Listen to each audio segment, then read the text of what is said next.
afternoon to everyone. Always happy to be here, sharing with you the latest housing and economic update. Let me just quickly move on. Computer seems to be hanging. Okay, there it is. Let me minimize on the right side so I can see my numbers. Thank you so much. Okay, so bottom line, just starting with this slide that shows that yes, existing home sales have started slowing down because of the rising mortgage rates. This morning, we saw again from Freddie Mac that your 30-year fixed rate went up again, I think, to 5.23% after it went down. So, you know, last 2 or 3 weeks, it went down, but, you know, a little probably points lower and below, it's going to be a bit volatile.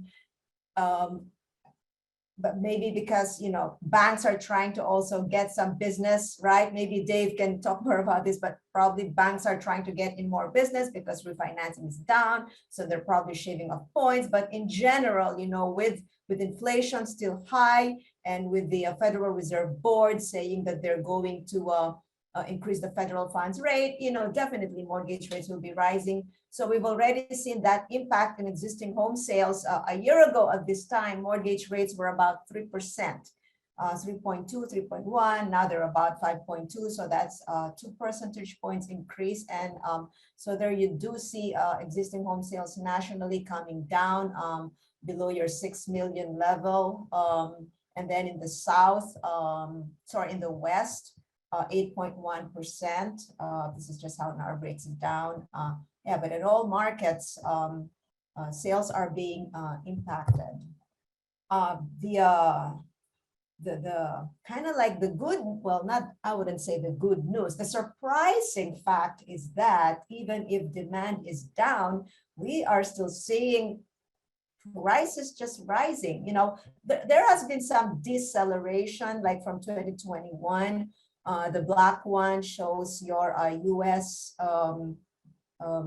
year-over-year percent change in median home sales price as of April. Yeah, you know, prices middle of last year were running at about 20% year-over-year.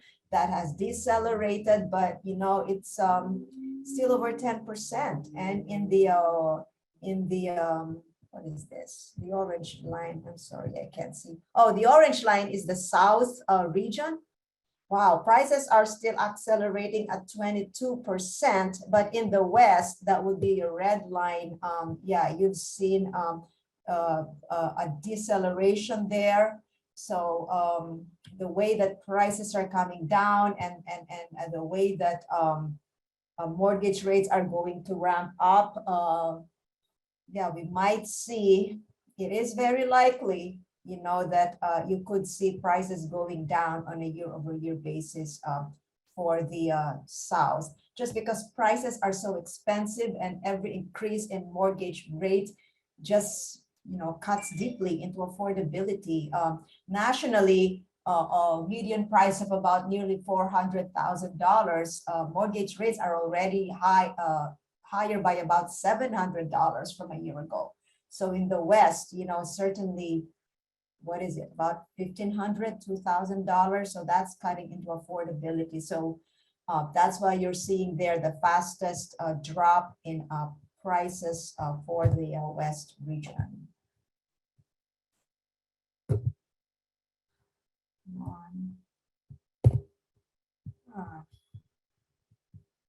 Slide isn't moving.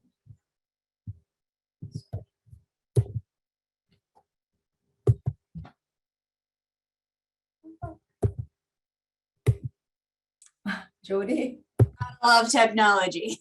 are you able to move this? I know that's going to happen whenever I touch that black bar at the bottom to just see what's at the bottom. It just freezes. Here, I'll stop your sharing real quick. Okay, then let me share again, and right? then share again. Yeah. Okay, thank you.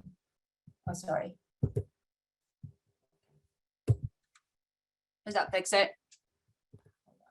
Stop share. Share again. I'll do that and I'll share. Oh, there it is, fixed it. Perfect. Thank you. And why is that? Well, inventory is still very low. Again, nationally, 10% year over year. And across everywhere, inventory is still has still not quite gone up, and that's because housing starts haven't also ramped up much. They have increased but haven't ramped up really much relative to demand. So remember, just to be clear, this is unsold inventory at the end of the month. So this is the inventory of homes that are pending, at least from NAR's accounting, because they're unsold, right? So pending is still unsold and they're actively listed. This is what is left at the end of the month. So if your demand, even if demand is slowing, if what is coming on into the market is less than what is being taken off the market, well, so at the end of the month, you have less inventory. So, but essentially, nationally, as inventory is still down. So that is what is causing that floor in prices. And you can see also median days on market, properties continue to sell more quickly than they did a year ago. And then if you look at the San Jose region, that red line there, so the first quarter, this is the NAR median home prices. Wow, 1.8, nearly 1.9 million median sales price for the San Jose, Sunnyvale, Santa Clara metro area. And even at 1.9 million, well, that 1.9 million is 25% from a year ago. And as you can see, almost all big metro areas in the California region, prices are just growing by about 20% year over year. But as I said, affordability is going to be an issue here. So we will likely see those prices coming down, but not much, because unlike in the Great Recession, right, when your homeowners were forced to sell, right? So they couldn't they had low mortgage rates, and when those mortgage rates started to reset, they couldn't afford them, and so they had to sell. But now most homeowners, right? We've had 2 years of historic mortgage rates, 3%. A lot of folks and homeowners probably already had refinanced, right? So, and there's a lot of equity built up, with prices rising by about 8% year over year since 2012. So there's what do you call that? There's a lot of equity, and so there's really no reason to sell, right? And think about it. Mortgage rates are going to go up, I would say, temporarily, right? Until the Fed is able to control inflation, which it expects to do so by end of 2024, could be 2025 because of, difficulty of bringing down inflation because of oil prices. But this ramp up in mortgage rates is going to happen in the next 2 years. And after that, we'll have a slow rise in mortgage rates. So if you're a homeowner, I mean, even if demand is low and my buyer is telling me, well, I can't really afford, I mean, if you can stay, your home, right? You don't have to sell unless there's a reason for you to move, unless there's a reason for you to sell, and you can't afford to pay your mortgage anymore. And I'm thinking, what could be a reason why you may be forced to sell? It could be property taxes. I haven't explored that, but right now, I think that may be the only reason why a home seller might say, you know what? I have to sell. I can't afford anymore. So whatever the market, the buyers are offering me, I'll take it. But if there's no reason for most homeowners to sell and they're staying in place or maybe aging in place, or, the prices may not really come down fast. So, so with tight supply, and then with the cost of construction of new homes still rising by about 15%, those two factors of tight supply, rise in construction costs, the third factor that home sellers are not really facing any foreclosure problem. I mean, I just don't see any strong reason for prices to fall, even if demand is slowing.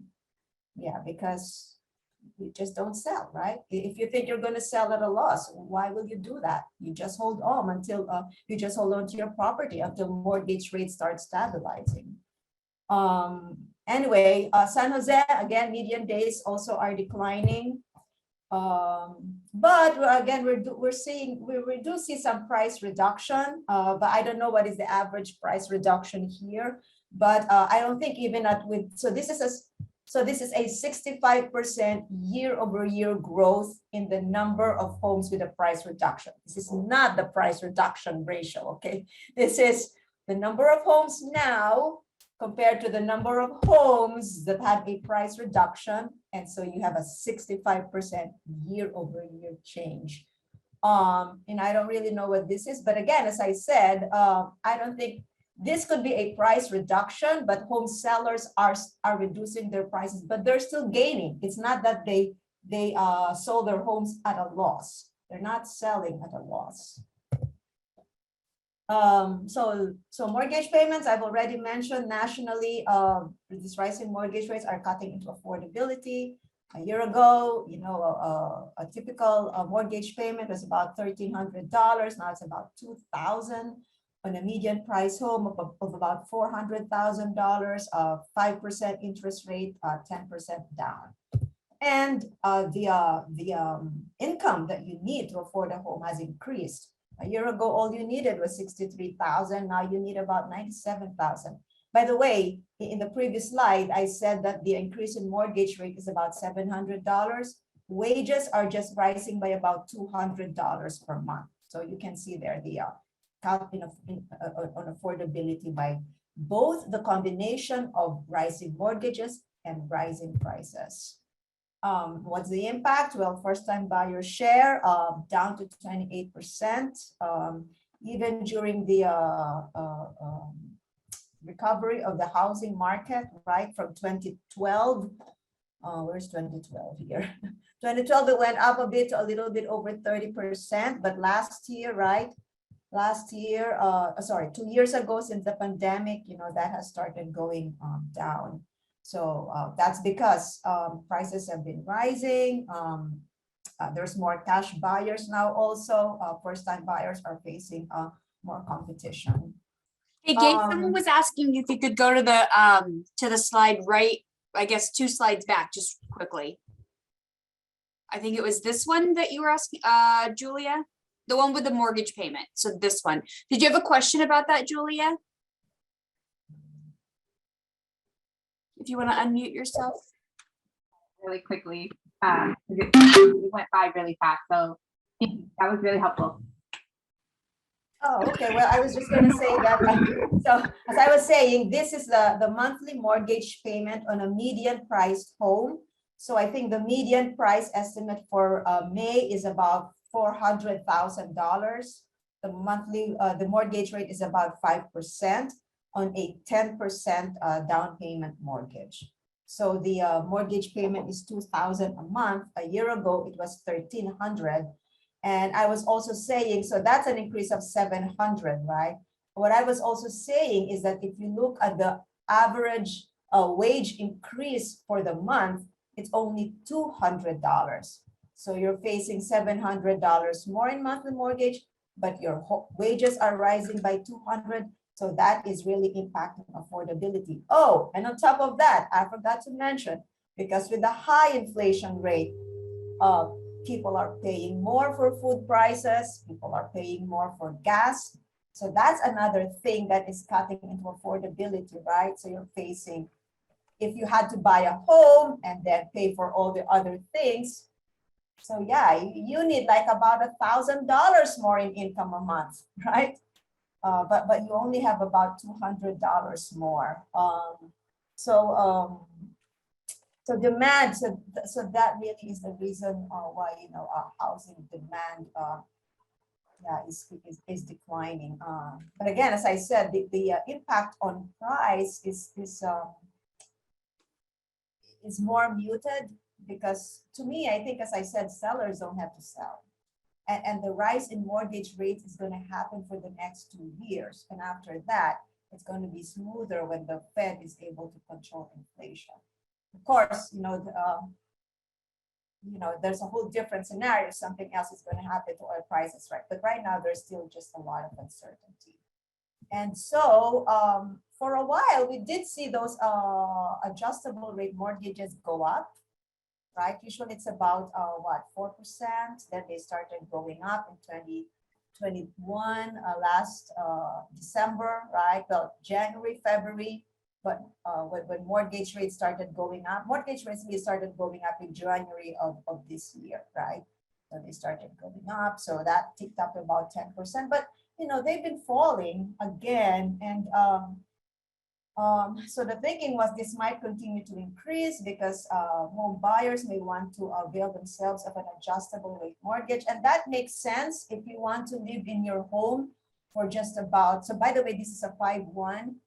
So if you want to stay in your home for about 5 years, but typically the homeowner sells and stays in their home for 10 years. So because with so much uncertainty now, home buyers are probably saying, I don't know what's going to happen to mortgage rates after 5 years. So much uncertainty, right? But it'll probably be more stable because by that time inflation would have been controlled. But you don't know where it's going to be, right? So right now mortgage rates are still at 5%. For sure, in the next 2 years, they're going to hit about at least 6%, to 7%, right? So if you have after 5 years, if you were to avail of a new mortgage, it'll be around 7%, right? So if you're planning to stay in your home for more than 5 years, you don't want that adjustable rate mortgage. You go for the fixed rate mortgage now, which is why for some time, my story has always been that there was a struggle between affordability. I kept talking about affordability, but on the other hand, for home buyers whose income is above that 96,000 on a national level, they're thinking, well, mortgage rates right now are 5%. 2 years from now, they're going to be at 6.5% to 7%. And 2 years from now, I'm ready now, I can buy a home now. So you want to lock in at that rate now, right? So there's always that kind of like seesaw tug of war between those two forces. Anyway, so that's why I think we're seeing also some volatility there also in mortgage rates, right? People demanding more mortgage, or sometimes there's that struggle or balance of people withdrawing from the market and some people coming into the market because of this expectation that mortgage rates will rise.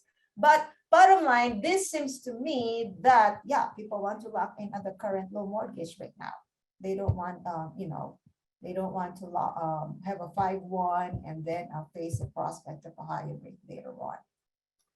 So as I said, builders have ramped up construction, right? One of the reasons I said that housing supply has not really gone up, and one of the reasons is housing starts have not gone up much. And as you can see here, the builders have shifted towards multifamily housing, rental housing, and that's because rental prices, rents are also going up. Rents are going up based on CoStar data, about 12%. You hear of reports from RealPage, rents are up 15%. But anyway, rents are going up, and so builders are shifting or ramping up construction more for multifamily housing rather than for single family housing, and so that has constrained the supply of housing, and also so I'm just looking here, right, at a 1-unit housing starts. Some of these housing units could also be your single family built for rent. So about, I would say based on US Census Bureau data, about 5%, or NAHB even says about 8% of the single family housing starts is for built for rent. So all these housing starts for 1-unit housing starts, those aren't all gonna go into for sale on the for sale market. So again, you've got really a tight supply there. Okay, now really the thing here is what's going to happen to inflation, right? That's the thing we have to watch out for. Right now it got down, it went down a bit from 8.5% to 8.3%, but it's going to be tough to control inflation because it's supply driven. Oil prices just went up to about $120, $130. They could go up to about 150. And the other thing too is, so if you see here, right, oil goods and cost of energy, which includes electricity, gas, and gasoline, that consumers are spending is up 30% from a year ago. What is this? What's the 9.4%? Food prices are up 10%. Now here, cost of housing is up 5.1, but this is because some of that rent, some of the rents are controlled, but as I said, if you look at the true rent growth, what we call if somebody moves out and then the new rent is advertised, those are going up higher. But so inflation is harder to control. And the other thing I'm thinking now is if the Fed raises interest rates, right? Because the Fed is raising interest rates, that means that there's it incentivizes renting. So if it's incentivizing renting, well, the cost of rents are going to go up. Well, hopefully our builders here are going, to ramp up that also production and multifamily. Else, if they don't also, rents are going to go up, and rent cost is about 30% of your consumer basket. So it might be harder to control inflation if housing cost is still rising. And this is just the rent growth that I was talking about, because I should have shown this a while ago. But yeah, for San Jose, there it is, right? Got 11% year-over-year growth, Miami 17%, which is very strong rent growth nationwide. Okay, so also the question is, if what's going to happen? The question is, inflation is rising, so now the Fed has to raise interest rates. And of course, the $6 million question is the Fed going to be able to control inflation before the economy starts weakening, even to the point of contracting? And if that contraction lasts for at least 2 quarters, then you're going to have a recession. For now, but this is lagging data. This is as of April. You are still seeing very strong retail spending.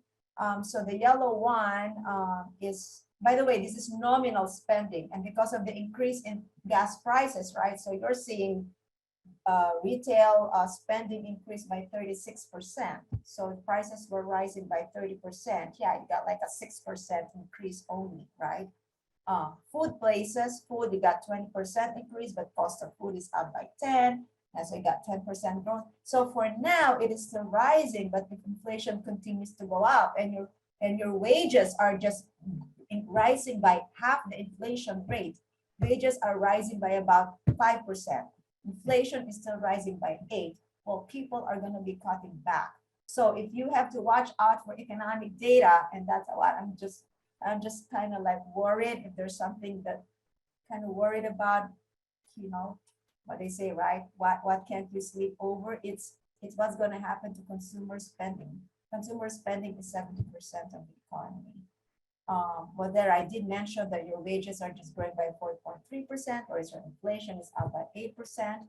So what is happening? Well, good if people have savings to draw down on for now, and they are. Savings rate when there was federal money was as high as 30%, but that has gone down. So people are already spending their savings, right? And from about $6.3 trillion in 2020, you now have about $850 billion.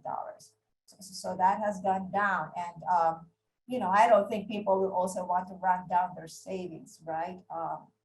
Probably save for a rainy day. So yes, there's going to be some belt tightening. They can't, but anyway, mixed signals here. Again, the employment is still strong. you're just about 822,000 jobs short of the pandemic and 390,000 jobs in May. And if this keeps going on, we would have recovered the employment rate in February 2020 would be recovered by around August.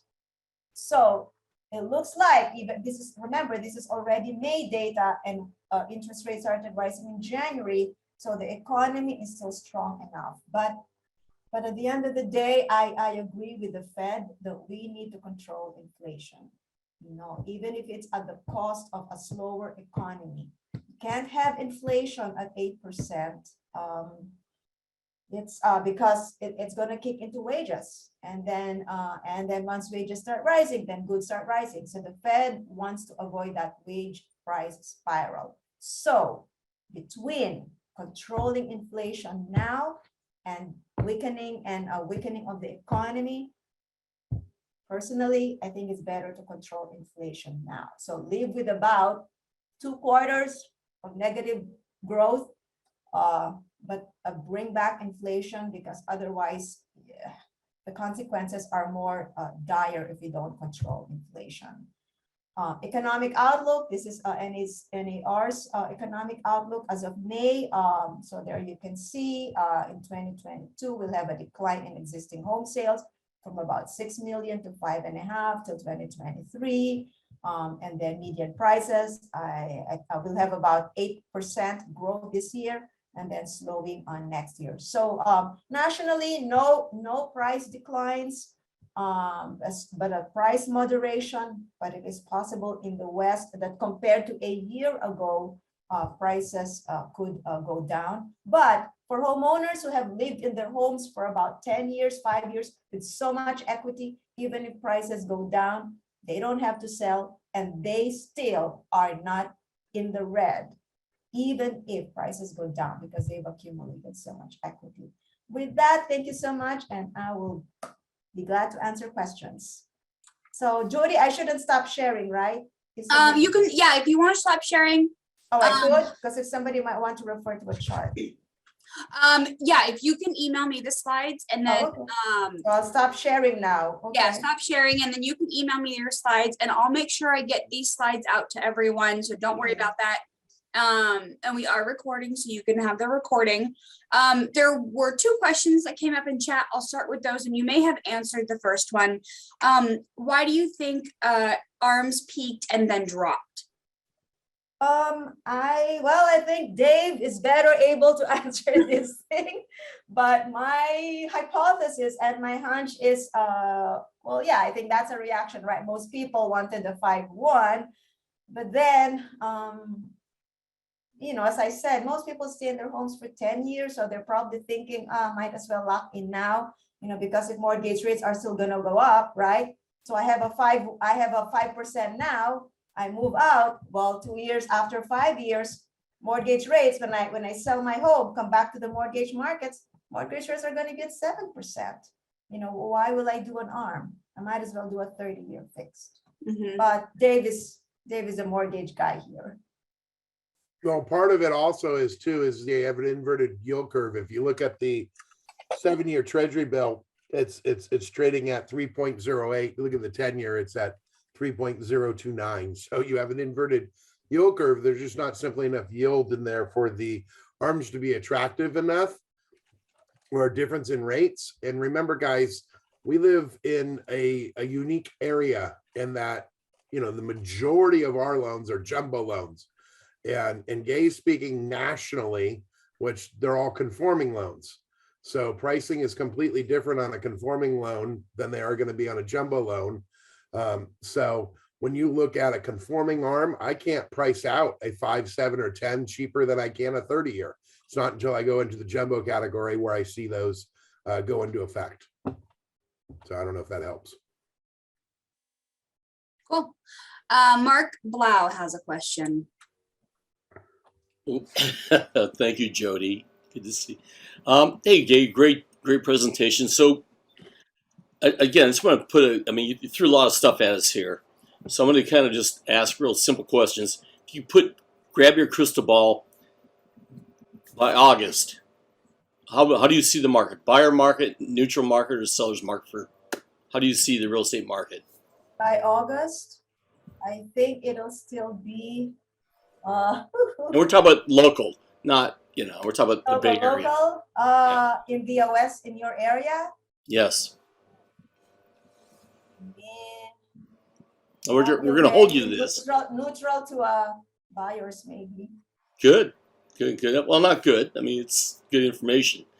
And you don't, you do not. Just because rates are, but if you ask me, what about December? I feel more, I'd have greater clarity. in my Okay, I'll give you. How although about by December? It's going to be more of a buyer's market, just because interest rates, will really be probably And around then- closer to 6. And how, in your opinion, rates? How high will they get in the next 6 months or a year? Just want to make sure I understand right that. now, 6 months. Right now, they're about 5.2, right? So the Fed probably will raise. I would say about 5.7. Great, Kay. Thank you very much. Good job. I got more on that too, Mark, when I go into my presentation. I'm waiting hands and foot here, buddy. Whatever. Any more questions for Gay? I see Rod's been putting a couple things in the chat box. Surprised to see that New York rent rate was the lowest on the chart. And then you had a question about the personal savings. What is the source of, I guess, some of the stats that you're able to pull? Oh, yeah. So first of all, the rent data is from CoStar. Yeah, it's a bit surprising when I saw that, because we've all heard, right, that New York slashed their prices as people left en masse, and now they're coming back. My daughter lives in New York. She's seeing a 50% year-over-year increase in rent.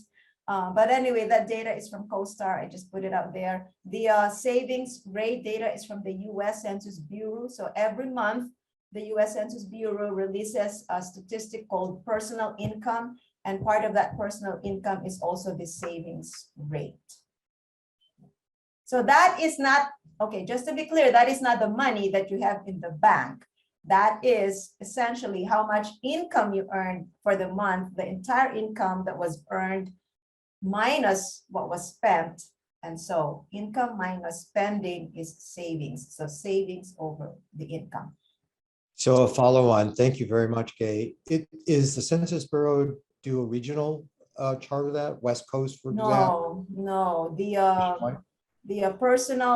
monthly personal savings rate is monthly.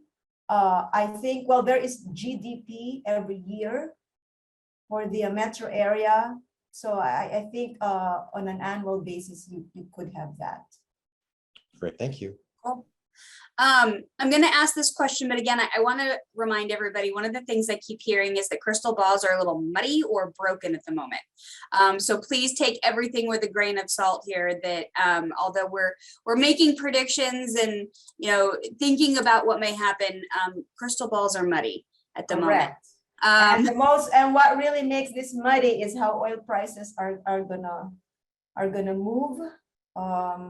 But I think what is clear is that the only thing you have to remember is, as long as the inflation rate is above 2%, the Fed will keep on raising interest rates and controlling money supply. And so you may see month to month some variability in mortgage rates. It may go up this month, go down a month, by about a certain percentage points. But on the whole, you should expect to see mortgage rates rising over the next 2 to 2.5 years. And back to your December, muddy prediction. Do you think with the buyer's market, do you think that the housing prices will decrease, or do you think the market will just slow down? Well, right now, as you can see, right, that you have a significant, at least for your market, there's a lot of price reduction. So on a year-over-year basis, we could see a price decline in the San Jose market.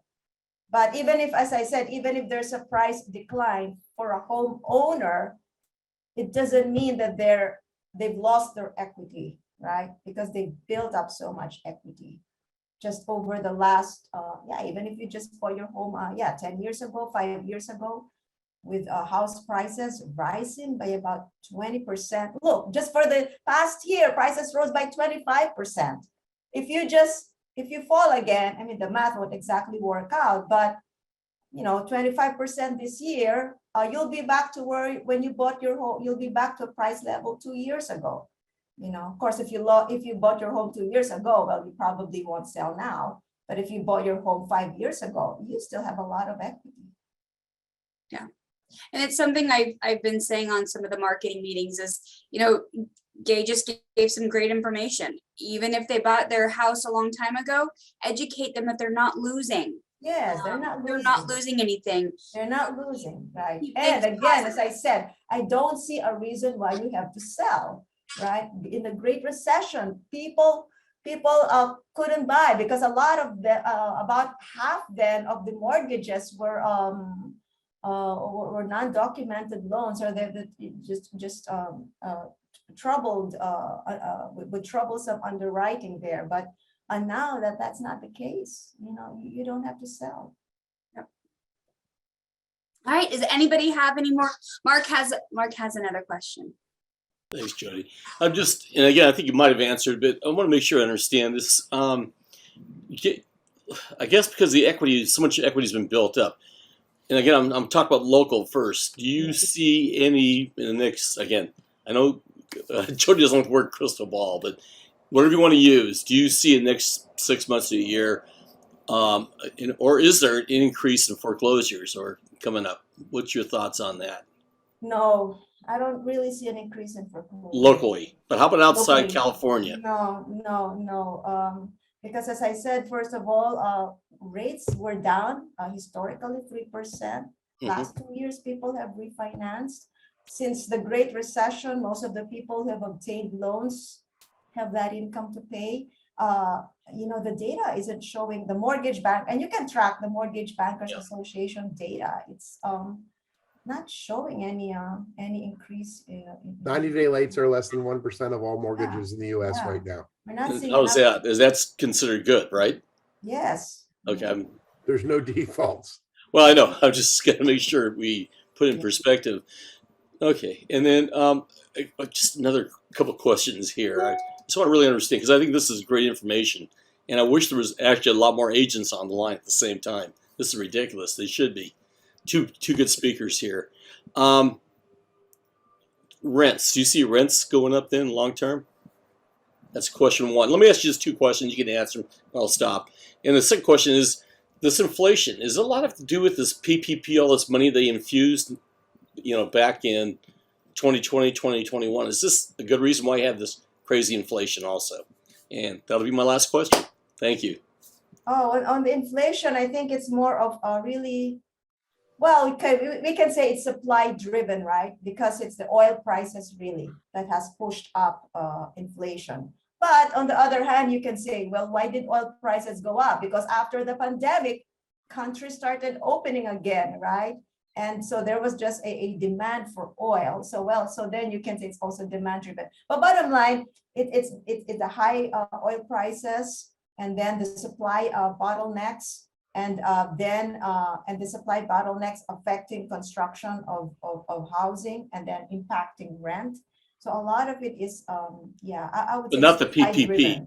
Not the PPP money that was given. No. Okay. You mean the money for the businesses? No. Yeah, No. they had no Yeah, bearing on those it. kept Okay. jobs going, yeah. Okay. Thank you. All right. Well, thank you, Gay. And if you have any questions, you can stick them in the chat box. But thank you for joining us. Yeah, I loved it. So I said, I guess I can say that, I'll be leaving NAR. My last day is June 15. Something might come up for me, but I will email you, Jody, and I think I'll be happy to present again and talk again about the economy, but from another company. Yeah. Hey, that's okay. We'd love to have you back. Thank you. Okay. And Gay is going to email me her slides. So again, I'll make sure that everybody gets her slides. And with that, Gay, if you'd like to stay on and listen kind of locally what's going on. Pat, you have a question real quick? Yeah, Gay, great job. Wonderful job. You're always fantastic. Can you speak to two quick questions? One about home builders bringing on supply to America. And then these corporate buyers, companies that are buying homes to rent them out. They're buying tracts of homes to rent them out. And about, I know Canada put a moratorium on foreigners buying there, and San Diego, a lawmaker wanted to pass a law that corporate buyers had to stop for 2 years. We got to get these first-time buyers in. So, Builders, I've already said that right now, builders are shifting towards multifamily. Not bad, because rents are also rising. There's just a dearth of supply for both owner occupied and rental occupied. But it's about 1.8 million housing permits. Not enough. Well, household formation isn't that much, but household formation is also around 1.8. But we've got about 6.5 million homes underbuilt. right. And a month supply is at 2 months. So definitely need for more homes.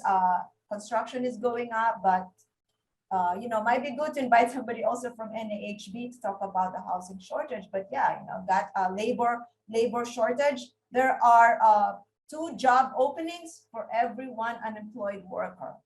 So some reason not enough available workers, and of course the shortage of lots. Now the ADUs are, I think, a good solution, and manufactured housing.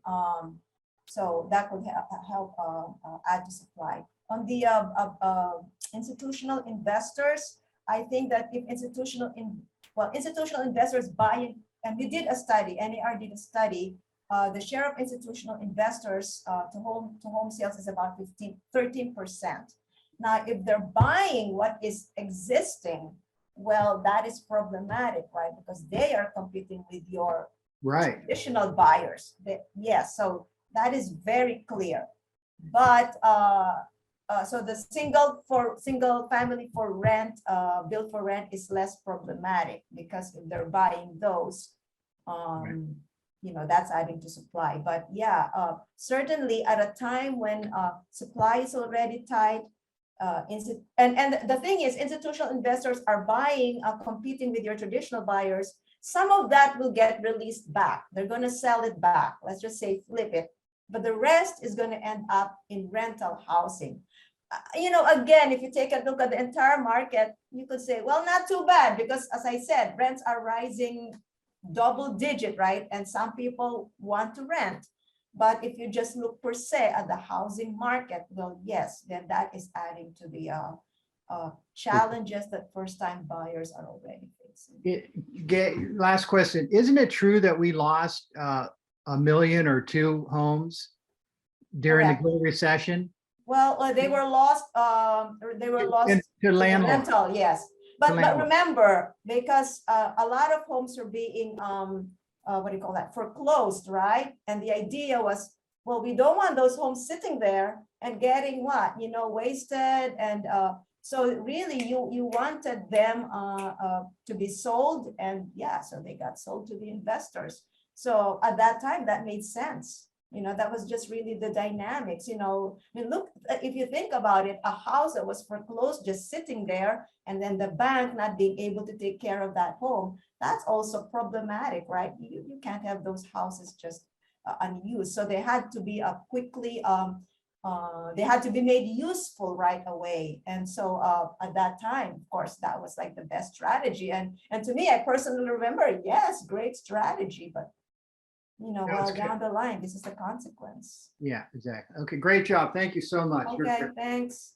Thanks, Thank Pat. you so much. Hey, happy to be back in from another world, Jody. Yes. Hey, good. Email me, Gay, and let me know where you you land. Yes, I will let you know. Thanks so much. I just have to go. Yeah, thanks. Thank Hey, you. Dave. See you, Dave. I will see your slides. Thank you. If Dave. you want to see this first slide, I just added one Oh, in okay. in Let regards me just stay for a bit. See Until the 2 first o'clock. 3 slides. I think you'll like Okay, I'll stay until 2. Yeah, because I've got to go to the doctor. it. Okay, I'll stay until 2 for Dave. Okay.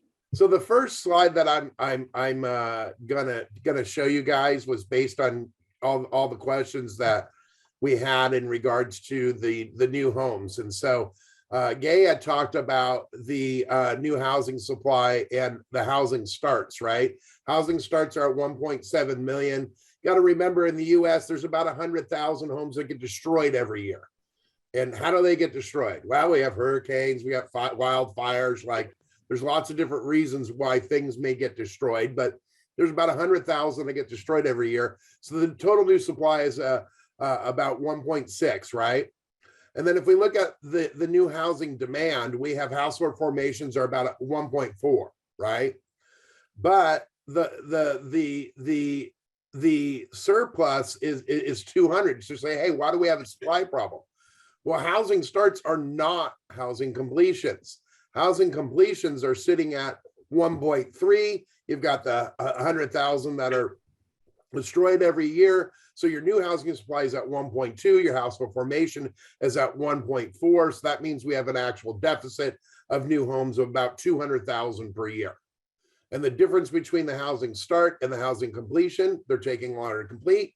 You can't get your final from your city or county or appropriate agency. You don't have appliances in there. Appliances are taking almost a year sometimes to come in because of the supply chain order. And you look at the effects of, you know, the shutdowns overseas and into the Asian market, right? Where you had a lot of people that were just on forced shutdowns. So that's the kind of story on the new housing demand. But I'm going to stay more so hyper local on some things, and Gay, you'll like this one to start with. So I'm going to jump right into our May closings, right? So in the month of May, we had 825 single family homes sale. It took 11 days from on the market to pending. The average list price was 1,819. It sold for 2,041,000. That average house was 1,900 square feet on a 1,300 square foot lot. Doesn't mean anything until you have something to compare it to. And we've always been accustomed to comparing things year over year, but I'm going to go a level deeper this time for you guys to show you a little bit more. But let me show you the year over year first. The year over year in May of 2021, our average close price was 1,788. We actually closed 1 day faster in May of 2022 than we did in May of 2021. When you look at the math, we're up 14%. Some of you may remember in earlier months of this year, as well as last year, our pace of closed price year over year was sitting at about 20%. Now we're dropping down to 14%. So a lot of people are asking the question, hey, our house is going to go down in value. No, they're just not going to go up as fast, right? We're fetching 110% of asking in the month of May. I know that's not the case for June, right? But we did see a decrease in the total amount of sales. Now, remember, this is single family only. It's not the whole county. It's not just San Jose. It's areas 1 through 19, which is Gilroy, Morgan Hill, right? Area 1, all the way through to Cupertino. It excludes some of the more expensive areas like getting into Los Altos Hills, Palo Alto, places like that, right? So it excludes those places. Let's show you what's going on with the condo PUD market as well. They also took 11 days on market, had 419 sales. Average close price for a condo or PUD is at $1,069,000.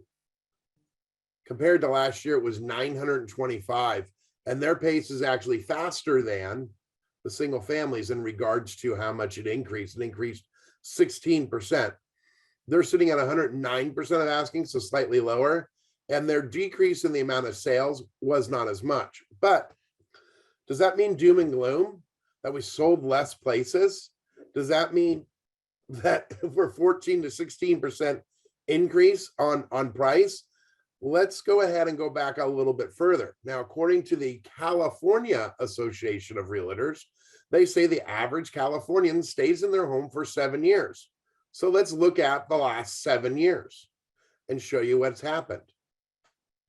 So if you look at 2022, 11 days on market, is that fast? Is that slow?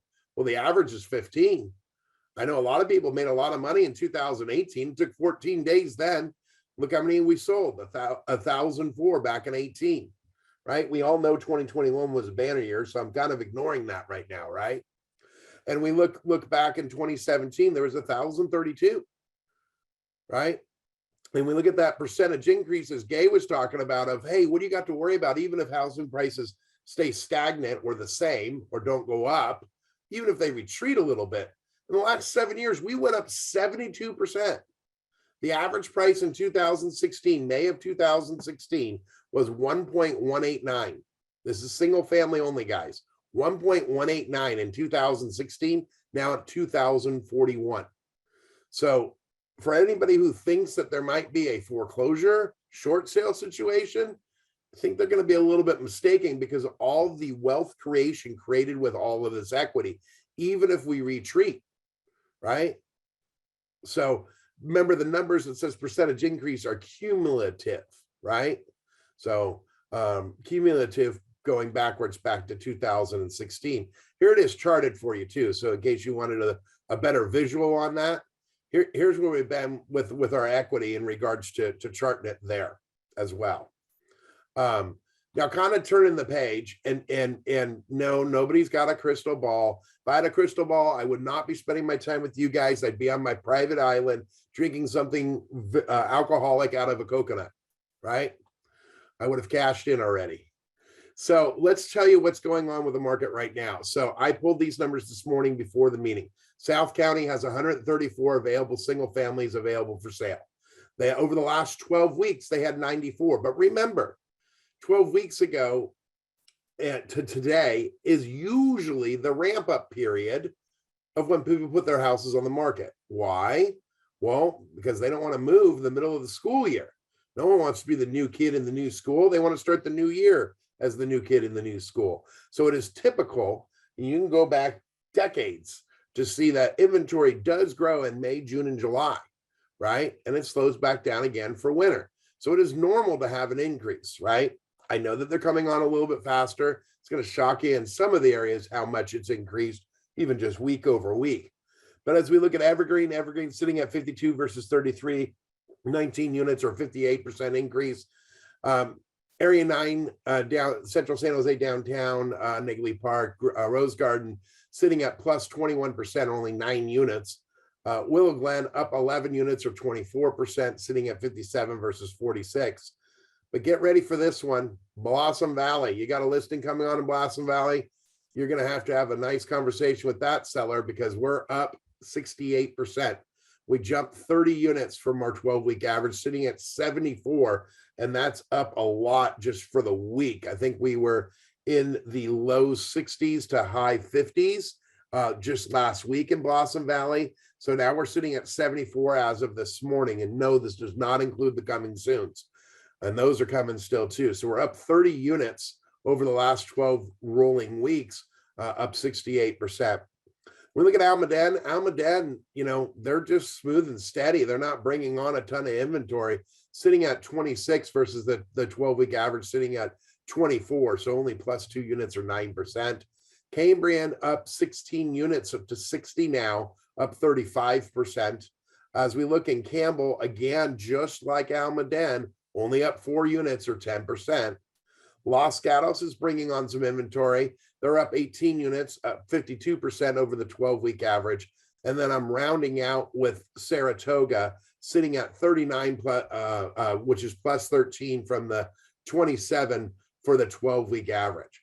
Now, I know this didn't cover all of the areas that all of us cover, all through 1 through 19. It was just a select few. And so now I'm going to combine everything together for you. I'm also going to add the condo and PUD market, and then I'm going to give you some historical averages on this as well. So when we look at areas 1 through 19, our rolling quarter, or basically the last 12 weeks, you're going to be shocked that we're up 42% on actives and we're down 14% on pendings, right? So we're up 404 units on actives in the rolling quarter. When we look year over year, the number is staggering. Our year over year number is up 18%, right? Year over year, or 212 more opportunities this year versus last year. And our pendings are off 32%, or down 539 units. But, you know, don't go running for the hills. The sky is not falling. Let's compare it. I'm sure a lot of people will feel that 18 and 19 pre-pandemic, a lot of people in real estate made a lot of money still. A lot of homeowners did as well.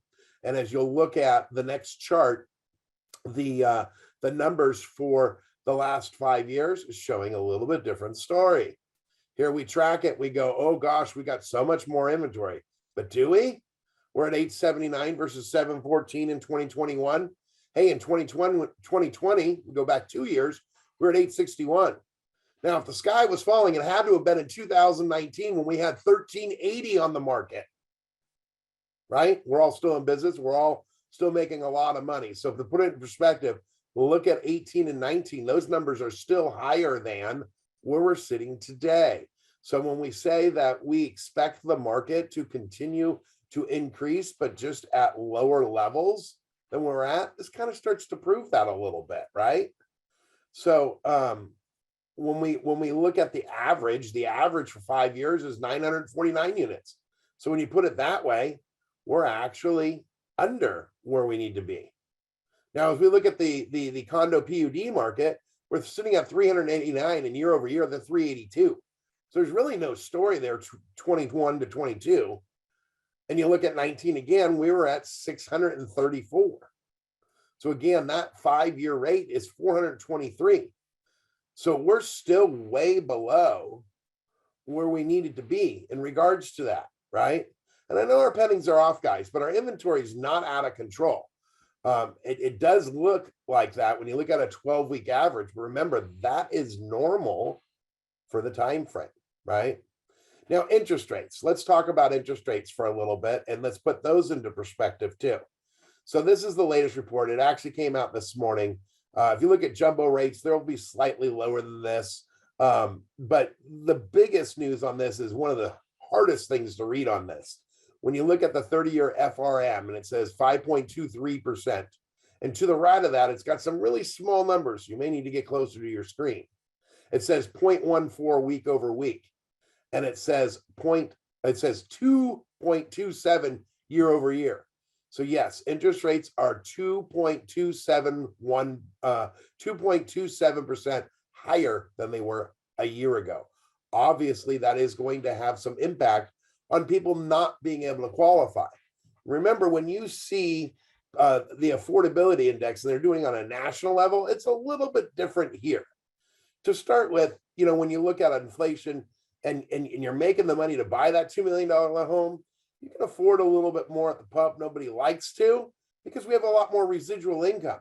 Jumbo loans usually need a 43 to a 45% debt to income ratio, whereas your Fannie Mae loans, they'll go up to 50% debt to income ratio. So when you're looking at inflation for somebody who's buying mostly a Fannie Mae loan, you know, it has a bigger impact, because if you have less dollars and your food costs went up or your gas price went up, which is not in your qualifying, it takes a bigger part of your paycheck. But if you're making, you know, $200,000, $300,000, $400,000, $500,000 annually, you know, if you're getting 30 miles the gallon and your car is a 14-gallon tank, and you get 2 tankfuls a week, I figured out this math for a friend of mine earlier. You're paying $180 more. I think, no, it's $160 more for the month for gas. Now, I don't know about you. If I go out to a nice dinner, that's $160 and people don't blink an eye, right? You go to a nice restaurant. Sure, you can go to a more affordable restaurant as well. So maybe we count it as 2 meals, right? It's not that the inflation for our local market is going to have a big impact for somebody who is a buyer, but it does, you know, pinch the budget a little bit. So the national news that came out today says, after little movement in the last few weeks, mortgage rates rose again on the back of the increased economic activity and income inflation data. The housing market is incredibly rate sensitive. So as mortgage rates increase suddenly, demand again is pulling back. The material decline in purchase activity combined with the rising supply of homes for sale will cause a deceleration in price growth to more normal levels, right? So does anybody think that 14% year over year or even 20% year over year is normal? Would you like to know what the 50-year average of the house appreciation rate? It's 5%. So when we're seeing 14, we're almost triple that. When you go back to earlier just this year, when we were seeing, you know, 17, 18, 19, even 20% year over year appreciation gains, you're 4 times the 50-year rate, right? That's not normal. That's what's going to slow down. So the best analogy, and I know that Tom Ferry just put it out, so you may have seen it on social media. Guy's driving around in a sports car. There's nobody on the freeway. He's going 130 miles an hour. He gets pulled over and he goes, yeah, I slowed down to 90 and, the cop still wrote him the ticket. Well, that's the equivalent to our housing market, right? Like we're not going 130 miles an hour anymore. We're just slowing down. The speed limit's still 65, but we're not even reached 65 yet because we're still appreciating. So that might be a great way so that your buyers get it, because they're waiting may not be the best decision, right? Interest rates do play into things, but I think I showed some slides showing that 2018 and 19 were a pretty good year, right? What were rates doing back in 2018 and 19? Well, let me take this chart and let's make it a 5-year chart. Look at the part that's highlighted. That's 18 and 19, right? That's the summer months of 18 and into winter of 19. Rates were still in that blue line touching 5%. And again, the sky didn't fall. We didn't have a bunch of foreclosures. Look how long it took till you go to April 21 is what's written on that chart, where you start seeing the lows. The real low was March of 20. 20 we had the pandemic start, and they continued to go down a year later into March of 2021, right? And it was a screaming deal then. That's what made that rapid appreciation so much easier. Supply and demand also rose the price. But you can't just cry about interest rates. And in regards to interest rates, yes, the Fed is raising rates, and they said they're going to raise 0.5% in their June meeting. They're going to raise 0.5% in their July meeting. And that some of them are saying that they're going to raise it in their September meeting, another 0.5%. Now, what happened to August? Well, they don't meet monthly, guys. They meet every 6 weeks. So sometimes it's month after month, and sometimes because there are only four out of the 10 months of the year, there's 4 weeks of the calendar month, and there's 2 months that there are 5, right? So they don't meet necessarily every month, but they do meet every 6 weeks. Now, the Mortgage Bankers Association, they put out predictions too in regards to what's going on there. So I know Mark wanted a crystal ball. So their crystal ball, this is what their crystal ball says, right? They put this out once a month. It goes backwards to 2021 and forwards to 2024. So it's a great snapshot. There's a lot of numbers on here. So let me highlight a couple for you. To start with, what I've highlighted was the quarterly home sales. So in 2021, it was 6,127,000. In 2022, for the first quarter, it was 6,063,000. They expect the amount of sales, which we've already started to see on some of the reports, decline as far as units. They say quarter 2 is going to be 5.737 million, but to pick up in quarter 3 and to pick up in quarter 4. As you look into 2023, they expect the units to continue to rise. So they in fact expect more rising in regards to units sold. And why is that? They have more household formations. There's all those new homes that we just talked about, right? So the new home sales are actually right underneath those numbers. So I misspoke on that. I only highlighted the existing home sales, right? Now let's go ahead and talk about where they think we're going to be for price, total median price, as well as the US house price index year over year change. So for 2021, they said 17.6% nationally. It's a known number. 2021's over. All the numbers are reported, right? So guys, that already happened. That's my guy in the sports car going 130 miles an hour down 280, right? Because it was 3 o'clock in the morning. There was nobody on the road, so we figured it was safe still.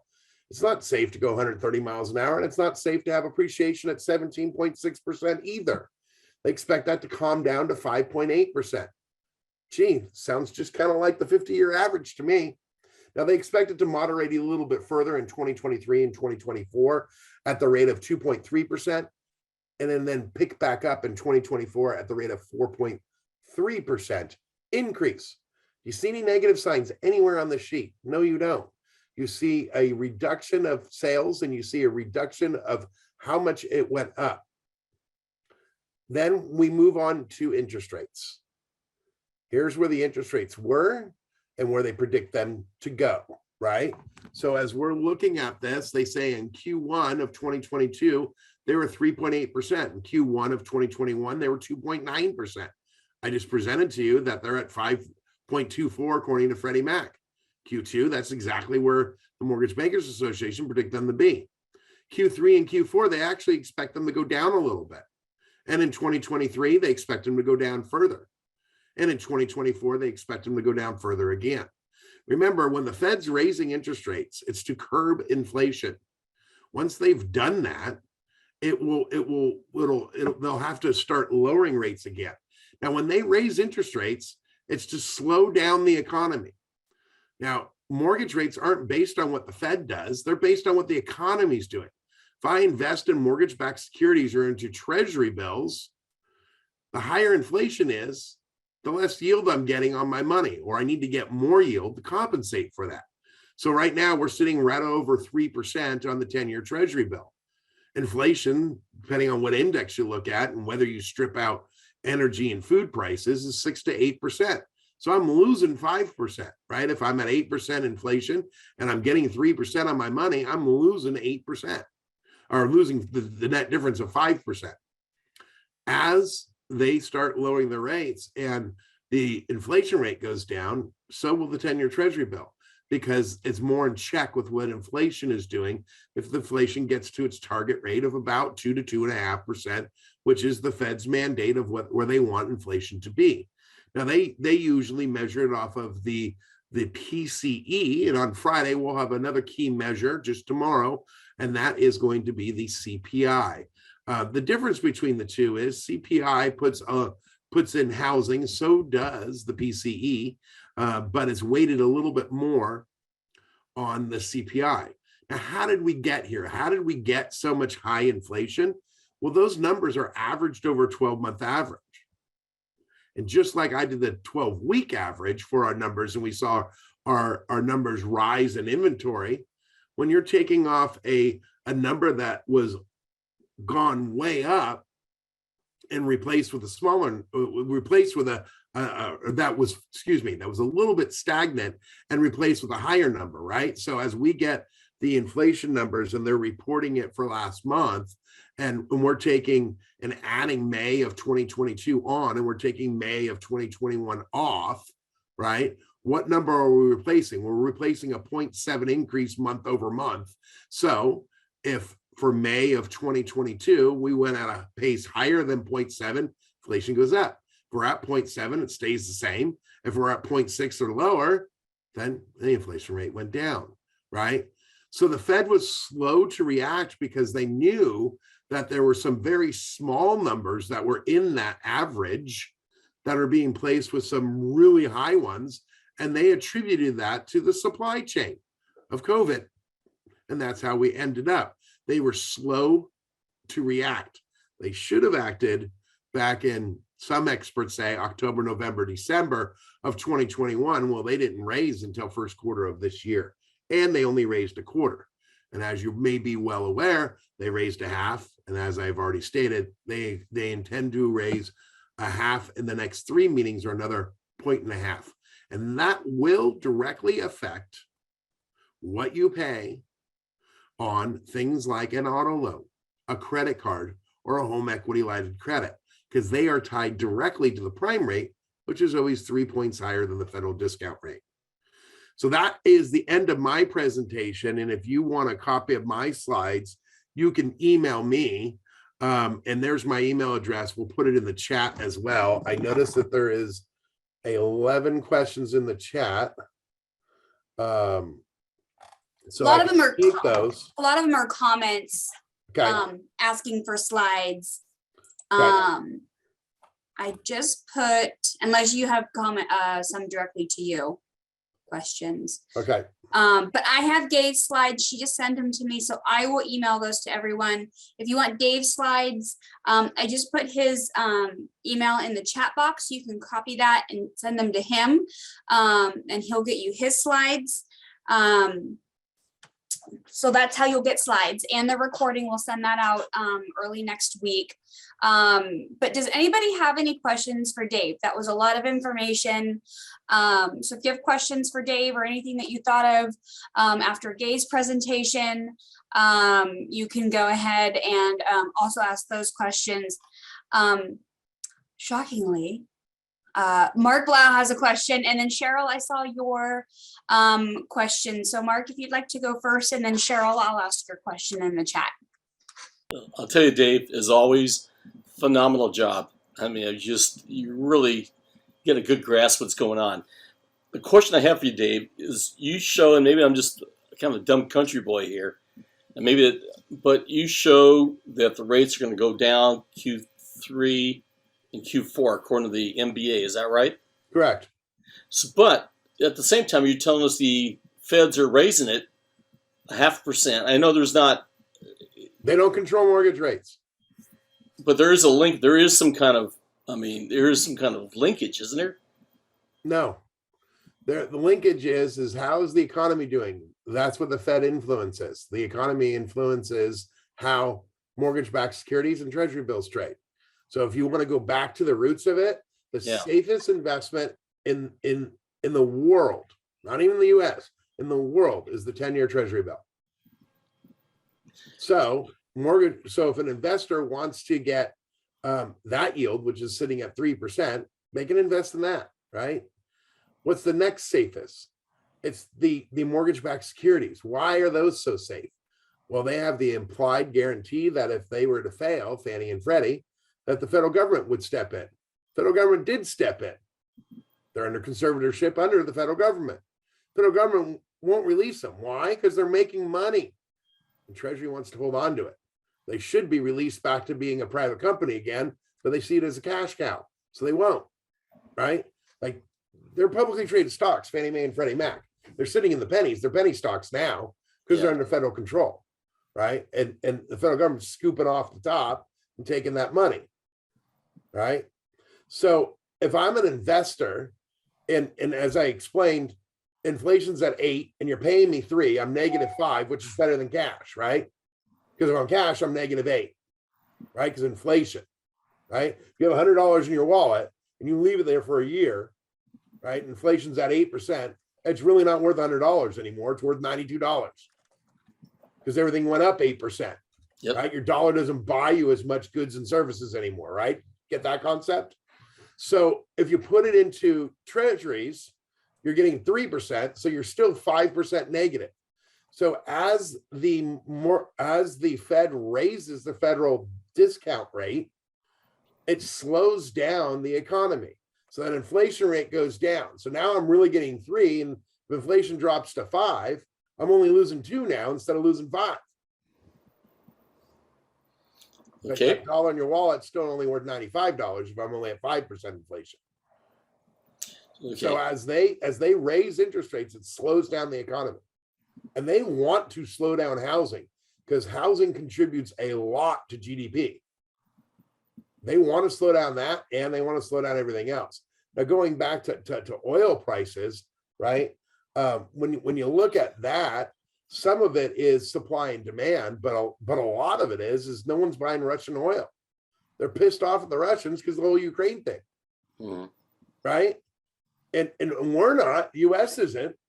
Like we buy less than 7% of our petroleum products from Russia. We produce it ourselves. But as everybody else around the world, like Europe, who is very close, like geographically, to Russia, as they go, we're partners with the US. We don't want to support the Russians. We're not going to buy their oil products. Where are they going to get it from if they don't have it? They're going to buy it from us. That's what makes gas price go up. We don't need the Russian gas or the Russian oil. And there's no pipeline to get the natural gas over here, right? And if you really want to know what gas prices are going to do, look at what the oil futures are doing, right? So if oil futures, if we're stockpiling it, so if you look at the oil futures, if that price is high, it means they don't have a lot of room in the warehouse anymore. So it's charge premium for it. When you see the oil futures go down, they're like, hey, we got all this room. Come store your oil with me, even though you're not ready to refine it yet into plastic, into motor oil, into heating oil for houses or gasoline, right? So when you see that drop, you'll see the pump drop eventually. Even though the price of oil itself, the WTI, may still be high. It's just the reserve. So that's great, Dave. You are inflation. you should be an economist, brother. But let me end a couple more questions then. If I just My diploma from Mills High School in Millbrae doesn't make me an economist. I went to Burlingame High School, and hey, I know shit. Hey, or I shouldn't say that word. Hey, okay, a couple other things, Dave. You mentioned the average appreciation over 50 years is what, 5%? Yeah. Now let me ask you, what's the average inflation over the last 50 years? I don't know the number off the top of my head, but I'm sure Google does. Okay. Do you think there's a direct linkage then between inflation and home prices? Do you see? Don't know. I mean, I haven't done any research on it. Okay. And then last question, what's the average interest rate for the last 50 years? Oh, it's way higher than where we're at now. It's like 8-9%. It's not double digits, I'll tell you that, but it's like 8-9%. So this all, I mean, this 5% thing is a joke. You got to 5% is a fantastic rate. Every house I bought my first house, not in the Carter years. I'm not that old, right? Yeah. I bought my first house in 1999, and I've bought 6 houses in my lifetime, and all 6 of them, my rate was about what today's rates were or higher. I think the lowest rate was my current home that I bought in 2018, and I had a 4 5/8 rate on that. Now I refinanced, obviously, but I bought it at 4 5/8, and I'm like, cool, sign me up, let's go. Okay, Dave, excellent presentation though. Thank you very much, and we'll see you at the mastermind soon. Love it. So I want to get to Cheryl's question. She was wondering if you have any data about any price reductions. No, but MLS, you can go on there daily and you can see how many there are. You can log them on an Excel spreadsheet. That's what I do to get what the pendings and the actives are. Mm-hmm. The best way to do it is to do it yourself, right? I don't know that MLS Listings Inc. puts out a report on that, but I do know they do a video pretty often. Mm-hmm. You may want to see those videos. They email them out to every single subscriber. They also post them, I think, on the first page before you do your search. So you may want to just go look at those and see if they have anything on that. I haven't, because I'm not a real estate agent. I'm a loan guy. And we do our MLS Mondays. We may have one on the 27th. Otherwise it will be in July, but they come in whatever you guys want to learn MLS. If you want to learn what Dave was just talking about how to find those numbers when you log in, we'll teach you guys what you want to know. Any more questions for Dave? No questions? Wow. Yeah, I'm sure I have more questions if you want to keep going, but I think Dave has other things to do than listen to Mark Blau talk. But so we put Dave's email in the chat box, dave.companion@fairwaymc.com. Please email him for his slides. I will email everybody Gay's slides, and give us some time to get this edited, just to take this part out and things like that.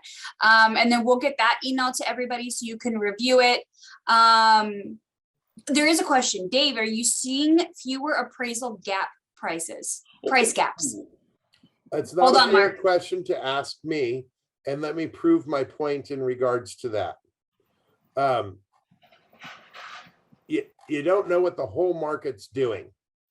So in the month of May, we had 825 sales. For me to have an opinion on that, I maybe would have to do 10% of that volume. And I'll tell you, if I closed 82 loans in 1 month, my boss would be very proud of me. And you'd be on that island with I'd be a on that drink island drinking with a coconut. adult beverage out of a coconut. Yes. So it's tough to say. So, you can only go to your personal experience and the experience of other loan officers within inside of your office, or other people that you know as friends that are within inside the industry, right? As I like to say, my collaborators, right? I don't have competitors, I have collaborators. So it's tough to say. So on that, everything's different. And for some people, it doesn't even matter, right? Like from a loan officer perspective, if you're doing a jumbo loan, you're buying that 2 million average house and you're putting $1 million down, you're at 50 LTV, your rate's not going to change if that thing appraises for 1.9 versus 2 million, right? Your rate's the same, right? So now you're at 55 LTV, who cares, right? It only matters for the person putting the minimum down. And yes, there are some products that will go less than 20% down and still be able to buy a house in San Jose, right? Like you can do 5% down to $1.5 million in loan amount. And when you do the math on that, you know, you're if you're that buyer, if you're 1.5 divided by 0.95, you're buying I guess not much. You're buying a place for 1.6. That person's going to need an appraisal contingency, right? Because they're not going to be able to make up the gap unless they have more money. They just choose not to put it down. The 20% down person could find a different product. So, you know, if you're worried about appraisal gap, make sure you're involving your loan officer in with your client conversations to say, hey, look, plan A is you get the 20% down, you get the best rate. Plan B is we do a first and second combo and go to 10% down, even though the price is the same, or we do a 91 loan or a 95 one loan or an 85 one loan, right? So here's plan A, here's plan B, here's plan C. At the end of the day, you know, you can always refinance out of plan B or C and you still already own the house and it's still appreciating. So a lot of people, like conversations that I have are looking at, you know, don't step over the dollar to pick up the penny. I'm so worried it's not going to appraise. Buy the house now. We just showed you that appreciation rate. Our house price is going to go down in the future. I don't know. But I know what, as of right now, when you look at supply and demand, we don't have enough supply to get to Mark's winter question of our value is going to go down in winter. I don't know. We don't have enough supply. So even if you stop selling homes today or stop listing homes today, demand is so much of a level that we'll already gobble them up. So buyer's market is 4 to 6 months of inventory. We were 11 days, guys, 11 days. So if you want to stop having listings and bendings for the next 4 months, that means all you can't pay your mortgages, right? Then you'll have your buyer's market. That's what you collectively need to do. How many members, Neil, of SCORE? 6,000? Put a memo out to them. Stop selling houses now so it'll turn into a buyer's market. Yeah, we might get a little bit of trouble with that one, Dave. We'll get that too. email drafted. Are you seeing an 80? Do you see 80-10-10 more common for now? I see first and second combos. You notice my language was different. Okay. So Joe, what I mean by that is the maximum conforming loan limit is 970,000. The most I can get you on a second mortgage is 500,000. So when I combine those two together, I can do 10% down with a first and second to a max loan amount of 470, right? Divided by 0.9, that gets me to 1,635 purchase price with 10% down using a first and second. So 970 divided by 165 is a 58, whatever the other math is, 40, 32. So we're doing 58, 32 tens, right? That's the equivalent of the 8-10-10. So it's just change the language to first, second combo. So then you'll get what you wanted. This might be a similar question to the are you seeing, but are you seeing more contracts with loan or appraisal contingencies? Well, the loan contingency is a joke because there's no reason why someone can fully document everything, get a full underwrite on everything, unless, hey, I met you today and we want to write an offer tonight. And we can get you all the way approved, run DU, everything else, but maybe not a full underwrite. But even still, with a competent loan officer, I rarely have anybody have a loan contingency at all whatsoever. And I'm going back 5, 6, 7 years. And that's just simply that, you know, after a while, you already know what you're doing. And if you think your income is questionable, then you put it in there till an underwriter looks at it. And how long does that take these days? With refinances off by 70% year over year, if you asked your boss or your underwriting manager for a rush review, I'm sure in 48 hours, you get someone to at least just look at the income, so you can remove the loan contingency. So the loan contingency is a gimme. As far as appraisal contingency, it just depends on, do you have a plan A, B, or C, right? And in our marketplace, you're not really doing FHA and conforming loans. So it's very difficult to put the very minimum down because our prices are too high. But if you're working for people outside of the area and they barely are scrapping enough for the 3 to 3.5% down plus impounds and closing costs, yeah, they're going to need appraisal contingency because they have no out unless they're going to get gift money. So not irregular for that. I do work in a lot of other marketplaces besides San Jose. And so for those people that are utilizing a Fannie Mae 3 or 5% down or an FHA 3.5% down, still Bay Area, right? Still to 970 limits, they're going to need that because they don't, when you got $10,000, that doesn't do anything, right? So they have to have an appraisal contingency. So the good news is with more inventory coming on board, sellers are more adapt to saying, all right, well, we'll take that offer now with an appraisal contingency, in my opinion. But remember, I'm not doing 82 loans a month. Mark? Yeah, thank you, Jody. Hey, I'm sorry I have to keep questions, but I have a question in mind here. So, Dave, two things real quick. Number one, this fourth, would you say 4,000, 4 months supply, 4 to 6, 4 to 11 is a buyer's market? Do you think that, that's probably typical. Technically, it's a neutral market, but go ahead. Or a neutral market, okay. But do you really think that's the case for this Bay Area? Because we have such a dynamic market. My gut feeling, maybe I'm wrong and I can't base it on fact, is it's actually a buyer's market is not 4 months. Ours, because of how dynamic it is probably or like 2 or 3 months. I'm just saying I see things differently. That's one. And the second thing I have a question, this is a question maybe you can answer.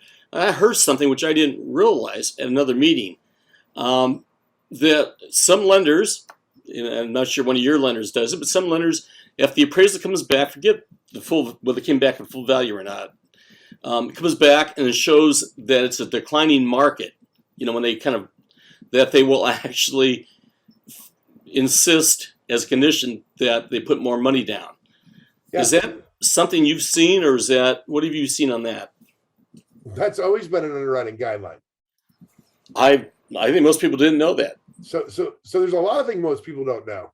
Okay. In regards to guidelines, because sometimes they're irrelevant in the current marketplace, right? So in regards to that, there is a part of an appraisal. Most people don't read appraisals. Most people don't read in general. But on an appraisal, there is a market conditions as well as on page 1 of an appraisal, depending if it's a condo, a PUD, or a single family, because the pages change a little bit, or if it's multifamily, or if it's manufactured. They're all different reports, but generally on page 1, it says, hey, is the market increasing, declining, or stable?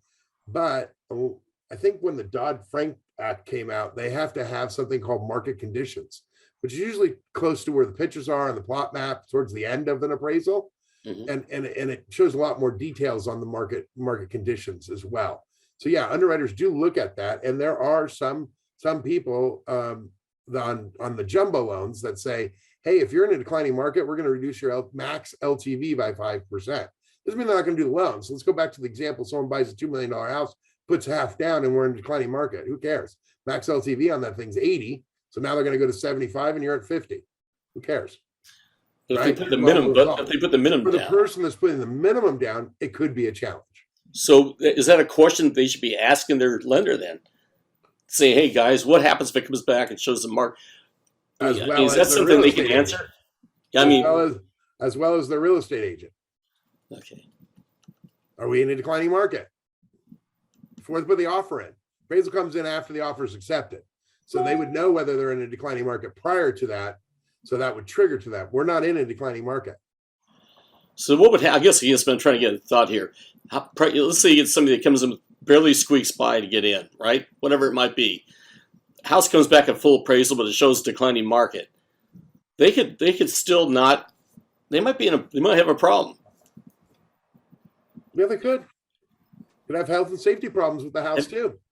I know, but that's the health and safety would be more of an issue with the other side, wouldn't it? A foundation problem. Not if you waived your appraisal contingency and your inspections. Okay.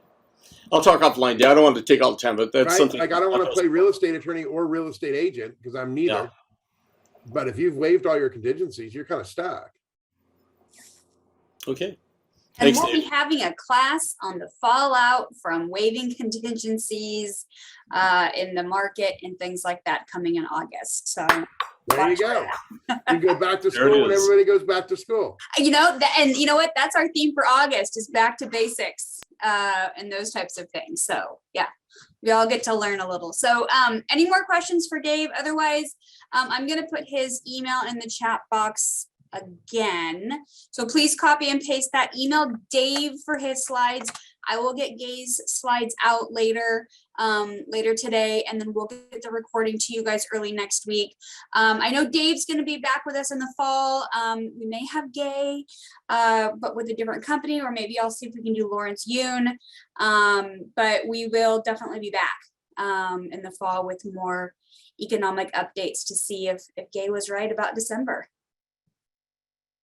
So. Great Now, job, we're only in Jody. September, right? We're only in June. We're Yeah, quarterly. yeah. Oh, that's right. We'll be back in September. Sorry. All right. Well, thank you guys very much. Thanks, for Dave. joining us. Thanks for sticking around. Thanks, Jody.